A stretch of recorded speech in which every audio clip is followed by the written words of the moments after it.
మెల్లగా పాకుతున్న చల్లని కాఫీ. పూర్తి వివరాలకు చదవండి రేపటి సాక్షి దినపత్రిక.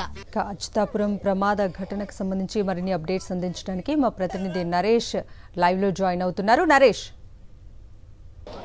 కవిత, ప్రస్తుతం మనం సాక్షి టీవీ స్క్రీన్ మీద ఎక్స్క్లూజివ్గా ఒక ఫిర్యాదు కాపీ చూస్తున్నాము ఈ ఘటనకు సంబంధించి. ఎందుకంటే నిన్న సుమారు 2:15 ఈ ఘటన జరిగిందని రాంబల్లి తహసీల్దార్ భాగ్యవతి రిపోర్ట్లో పేర్కొన్నారు. రాంబల్లి పోలీసులకు ఇచ్చిన రిపోర్ట్లో క్షుణ్ణంగా పేర్కొన్నారు. 2:15 ఈ మొత్తం ఈ ప్రమాదం జరిగిందని, ప్రమాదం జరిగిన వెంటనే ఘటనకు సంబంధించి రెవెన్యూ అధికారులు, అగ్నిమాపక శాఖ అధికారులు, అదేవిధంగా వైద్య శాఖ అధికారులు కూడా పూర్తిగా చేరుకున్నారని ఆ ఫిర్యాదులో పేర్కొన్నారు. అయితే పూర్తిగా ఈ ఘటనకు సంబంధించి కేవలం యాజమాన్య నిర్లక్ష్యం కారణంగానే సాల్వెంట్ రియాక్ట్ అయ్యి బయటకు లీక్ అవడంతో ఈ ప్రమాదం జరిగిందని కూడా తెలియజేస్తున్నారు. ప్రస్తుతం అంటే మన సాక్షి టీవీ స్క్రీన్ మీద ఎక్స్క్లూజివ్గా రిపోర్ట్ మొత్తం చూసుకుంటే ఆ రిపోర్ట్లో క్షుణ్ణంగా పేర్కొన్నారు.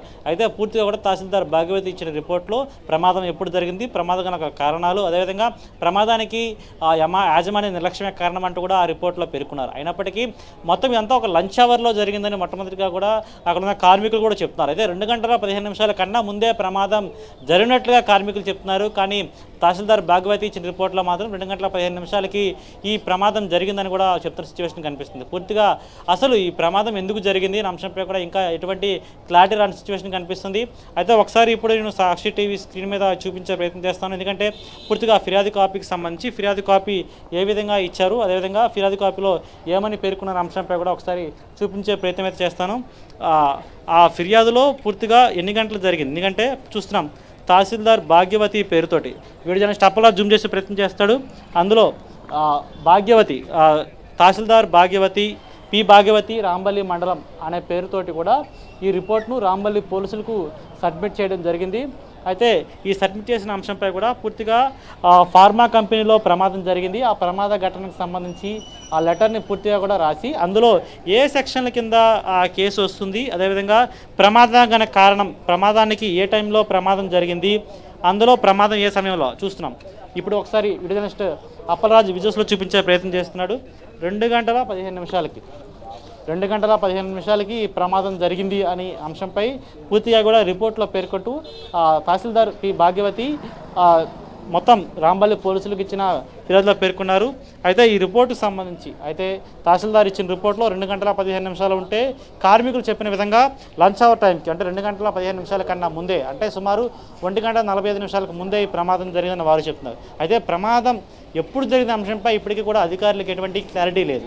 అయితే ఇంత పెద్ద ఏదైతే ఫార్మా కంపెనీ ఉందో ఈ ఫార్మా కంపెనీకి సంబంధించి ప్రమాదం జరిగిన సమయంలో సీసీటీవీ ఫుటేజ్ రికార్డింగ్స్ పరిశీలించినా సరే ఒక క్లారిటీ వచ్చే అవకాశం ఉంటుంది. ప్రమాదం జరిగిన సమయంలో సుమారు వందలాది మంది కార్మికులు లోపల పనిచేస్తున్నారు. లంచ్ అవర్ కావడంతో కొంతమంది బయటకు వెళ్ళడం జరిగింది. అయితే రిమైనింగ్ ఎవరైతే కార్మికులు ఉన్నారో వారందరూ కూడా ఈ ప్రమాద దాటికి మొత్తం గోడలంతా బీటులు వల్లి కింద పడిపోవడంతో ఆ శిథిలాల కింద కూడా చిక్కుకుపోయిన దృశ్యాలు కనిపించాయి. అయితే అధికార యంత్రాంగం మొత్తం కూడా అన్నింటిలో వైఫల్యమైంది. ఒకవైపు రెస్క్యూ చేయడంలో వైఫల్యమైంది, క్షతగాత్రులను ఆసుపత్రికి తీసుకువెళ్ళి త్వరగా వారికి వైద్యం అందించడంలో కూడా విఫలమైంది. మరోవైపు ఎవరైతే మృతులు ఉన్నారో వారి వివరాలను బంధువులకు తెలియజేయడంలో విఫలమైంది. అసలు ప్రధానంగా ప్రమాదం ఎందుకు జరిగింది, ప్రమాదంకి సంబంధించిన సమయం ఎప్పుడు జరిగిన అంశంపై కూడా అధికారులకు ఒక అంచనా రాకపోవడం అనేది చాలా ఆశ్చర్యం కలిగిస్తుంది. అంటే అధికార యంత్రాంగం చాలా మెల్లగా ఉంది. మరోవైపు ఫైర్ సేఫ్టీ అధికారులు నిన్న గ్యాస్ కట్టర్లు లేకపోవడంతో ఫైర్ సేఫ్టీ అధికారులు లోపలికి వెళ్ళి రెస్క్యూ ఆపరేషన్ చేపట్టడానికి భయపడి వెళ్ళకపోవడంతో చేతులు ఎత్తేయడంతో ఎన్డీఆర్ఎఫ్ బృందాలు రావడం అనేది పూర్తిగా ఈ ఘటనకు సంబంధించి ఒకవైపు ఫార్మా కంపెనీకి సంబంధించి ఎసెన్షియల్ కంపెనీకి సంబంధించి ఒకవైపు యాజమాన్య నిర్లక్ష్యం కారణంగా ఈ పేలుడు ఘటన చోటు చేసుకుంది. దానివల్ల ఇప్పటి వరకు 18 మంది మృతి సంఖ్య చేరుకుంది. అయితే మృత్యువాత పడ్డారు. ఇంకా పూర్తిగా మృతుల సంఖ్య పెరిగే అవకాశం కనిపిస్తుంది. క్షతగాత్రులు రోధిస్తూ ఆసుపత్రిలో చికిత్స పొందుతున్నారు. వారి బంధువులు ఇక్కడ ఆందోళన వ్యక్తం చేస్తున్న సిచ్యువేషన్ కనిపిస్తుంది. అసలు ఇంత జరుగుతున్నా సరే ఏ ఒక్క అధికారి కూడా ఎటువంటి పట్టనట్టుగా చాలా చోద్యం చూస్తున్నట్లుగా ఈ ఘటన కనిపిస్తుంది.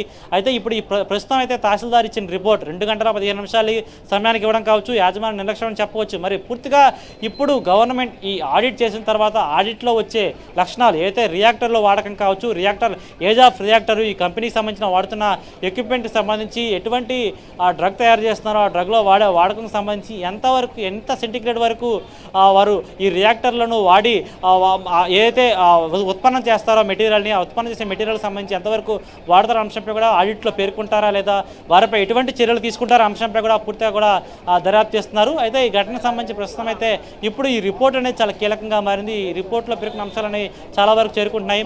ప్రస్తుతం మనం సాక్షి టీవీ స్క్రీన్ మీద చూసుకోవచ్చు పూర్తిగా ఎంతవరకు, ఎందుకంటే ఆ మృతుల వివరాలు కావచ్చు, శతగాతుల వివరాలు తెలియక చాలామంది కూడా బంధువులందరూ కూడా కంపెనీ గేటు వద్దకు వచ్చి ఇలా విధంగా ఆందోళన వ్యక్తం చేస్తున్నాం. అంటే ముసలి ముతక ప్రతి ఒక్కరూ కూడా ఇక్కడ ఆందోళన వచ్చేస్తున్నారు.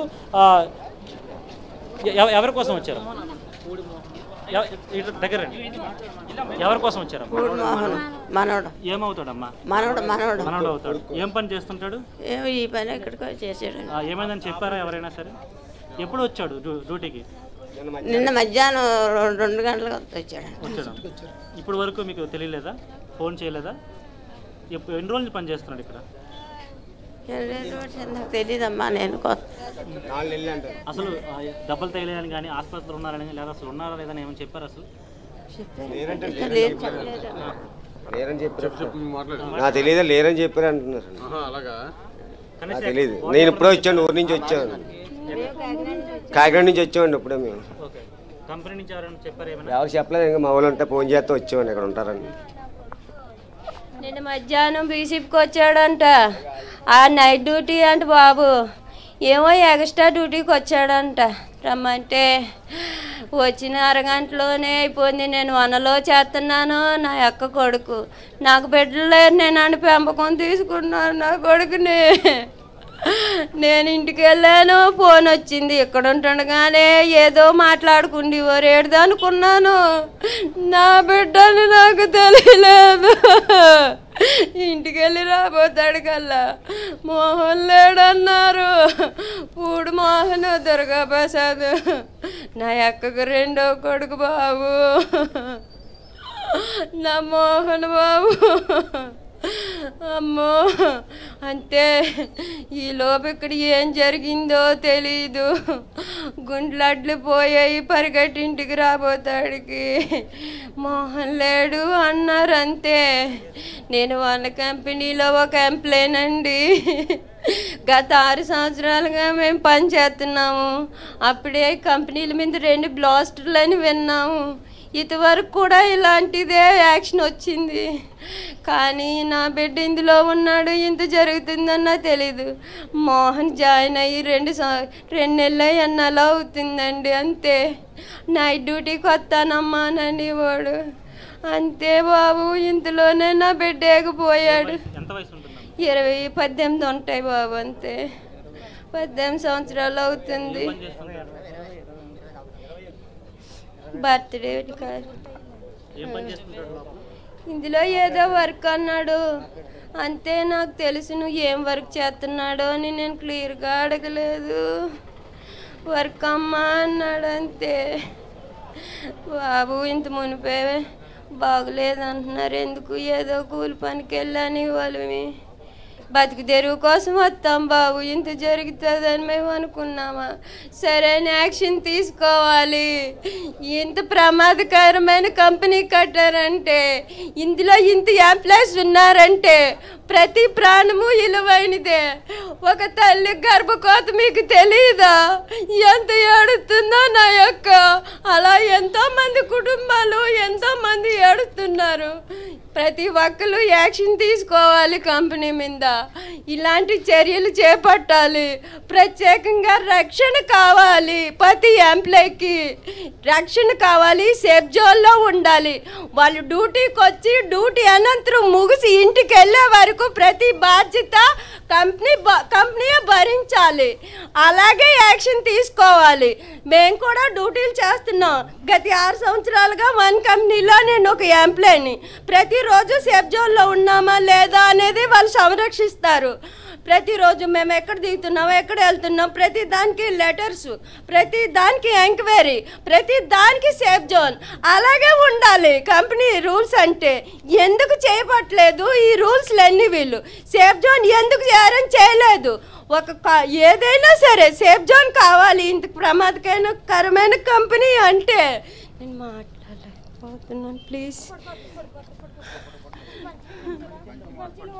ఇది పరిస్థితి చూస్తున్నాము ఏ విధంగా ఉందనేది. ఈ కంపెనీకి సంబంధించి సేఫ్ జోన్లో లేదు, మేము తల వరకు పనిచేసాం, అలాంటి చోట్ల చాలా సేఫ్గా ఉంది. కానీ ఇప్పుడు పోయిన నా బిడ్డ తిరిగి వస్తారా, ఖచ్చితంగా వీరిపై కఠిన చర్యలు తీసుకోవాలంటూ కూడా ఆ తల్లి ఆవేదన చూస్తున్నాము. అయితే మాట్లాడి సమస్యల సిచ్యువేషన్ చూస్తున్నాం. రోధిస్తూ కూడా మాట్లాడిన దృశ్యాలు మనం సాక్షి టీవీ స్క్రీన్లో చూస్తాము. ప్రతి ఒక్క దగ్గర కూడా ఇదే కదా, ప్రతి ఒక్కరు కూడా రోధిస్తూ తమ బాధను చెప్తున్నారు. ఖచ్చితంగా తమకు న్యాయం కావాలని డిమాండ్ చేస్తున్నారు. ప్రతి ఒక్కరూ కూడా ఎవరైతే ఈ కంపెనీకి సంబంధించి పనిచేసి ఈ ఘటనలో మృత్యువాత పడ్డారో వారందరికీ న్యాయం జరగాలి, అదేవిధంగా కంపెనీపై తగిన చర్యలు తీసుకోవాలని కూడా చెప్తారు. ఇంత సేఫ్టీ లేకుండా చేస్తున్న కంపెనీకి ఏ విధంగా పర్మిషన్ ఇచ్చారు, వారిపై చర్యలు తీసుకోవాలని కూడా వాళ్ళు డిమాండ్ చేసిన సిచ్యువేషన్ కనిపిస్తుంది. చాలామంది ఒక్కొక్కరుగా కంపెనీ వద్దకు వస్తున్నారు, కంపెనీ ప్రధాన ద్వారం వద్ద ఎదురు చూస్తున్నారు. ఎవరు ఏం సమాచారం ఇస్తారో తెలియదు. చాలామందికి మృత్యువాత పడ్డారని చెప్పారు, కానీ కొంతవరకు మృత్యుహాలు కనిపించే సిచ్యువేషన్. మరికొంతమంది అసలు ఏం జరిగిందో తెలియదు. ఇప్పటి వరకు నిన్న డ్యూటీకి వచ్చిన వ్యక్తి ఇప్పటి వరకు బతికున్నాడా, లేకపోతే గాయాలు పాలయ్యాడా, లేకపోతే మరి ఇంకేం జరిగిన అంశంపై కూడా ఇప్పటివరకు ఏ ఒక్క అధికారి, కంపెనీ యాజమాన్యం కానీ ఎవరు కూడా పట్టించుకున్న పరిస్థితి కనిపిస్తుంది. Kavitha. Right Naresh, thank you.